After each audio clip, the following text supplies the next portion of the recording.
Hi hello all welcome to my channel Samba stories.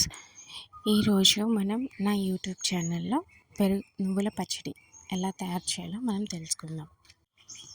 ముందుగా నువ్వుల పచ్చడి తయారు చేయడానికి అసలు ఏమేమి కావాలో చూద్దాం ఒకసారి. ఈ నువ్వుల పచ్చడి తయారు చేయడానికి మెయిన్ ఇంగ్రీడియంట్ నువ్వులు 1 కప్పు, ఫ్రెష్ కర్డ్ అంటే తాజా పెరుగు 3 కప్స్. ఇక్కడ పెరుగు మాత్రమే మెయిన్ పోర్షన్ అన్నమాట, ఎందుకంటే ఒక థిక్నెస్ని ఇస్తుంది. అండ్ ఒక నిమ్మకాయ పులుపు కోసం చింతపండు వాడం మనం, ఓకేనా. అండ్ సాల్ట్, ఉప్పు తగినంత, మన రుచికి తగినంత, పసుపు పావు టీ స్పూన్, పచ్చిమిర్చి మన స్పైస్ లెవెల్స్ని బట్టి నేనైతే 4 వేసుకుంటున్నాను. అండ్ ఎండుమిర్చి, ఆల్రెడీ మనం పచ్చిమిర్చి వేస్తున్నాం కాబట్టి ఎండుమిర్చి తాలింపు కోసం యూజ్ చేస్తాం, అదొకటి గుర్తుంచుకోండి. నెక్స్ట్ ఆవాలు, మెంతులు, కరివేపాకు, నూనె, ఇవన్నీ తాలింపు కోసం యూజ్ చేసేవి ఇంగ్రీడియంట్స్.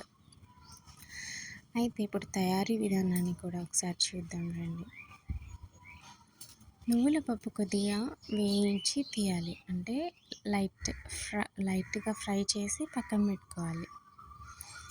అయితే కాస్త ఆయిల్ వేసుకోవాలి, బాణీలో వేసుకొని పచ్చిమిర్చిని కూడా లైట్గా ఫ్రై చేసుకొని పక్కన పెట్టాలి. ఇప్పుడు పచ్చిమిర్చి నువ్వులు కలిపి రుబ్బాలి.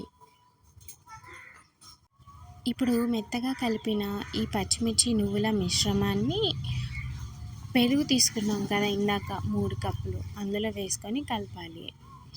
ఇందులోనే మనం కొంచెం ఉప్పు తగినంత, రుచికి తగినంత, అలాగే నిమ్మకాయ పక్కన పెట్టుకున్నాం కదా, దాన్ని కూడా ఒక నిమ్మకాయని పిండి ఈ యొక్క మిశ్రమాన్ని మంచిగా కలిపి పక్కన పెట్టుకోవాలి. ఇప్పుడు పోపు సెషన్. స్టవ్ మీద ఒక బౌల్ పెట్టుకొని దానిలో కొంచెం ఆయిల్ వేసి హీట్ అయ్యాక ఆవాలు, మెంతులు, జీలకర్ర, కరివేపాకు అండ్ ఎండుమిర్చి ఫైనల్గా వేసి లైట్గా ఫ్రై చేసుకొని ఆ పోపు ఈ పక్కన పెట్టుకున్న పెరుగు పచ్చళ్ళు వేసుకొని కలిపేసుకోవాలి. అంతే అండి, ఈ పచ్చడి రెడీ అయిపోయింది. సో ఈ పచ్చడి ఇప్పుడు ట్రై చేయండి, చాలా టేస్టీగా ఉంటుంది. ఇది one of favourite and healthy chutney అనమాట. నువ్వుల చట్నీలో తింటే ఎవరైనా సరే వెయిట్ లాస్ వాళ్ళకి కూడా చాలా యూజ్ ఉంటుంది. అండ్ ఇందులో హెల్దీ ఇంగ్రీడియంట్స్ యూజ్ చేశాను, మెయిన్గా వెయిట్ లాస్ వాళ్ళకి యూజ్ అవుతుందని నేను చేశాను. అండ్ మా ఇంట్లో అయితే ఇది ఆల్ టైమ్ ఫేవరెట్. మా హస్బెండ్ కానీ నేను కానీ చాలా ఇష్టంగా తింటాం. And thank you all for watching.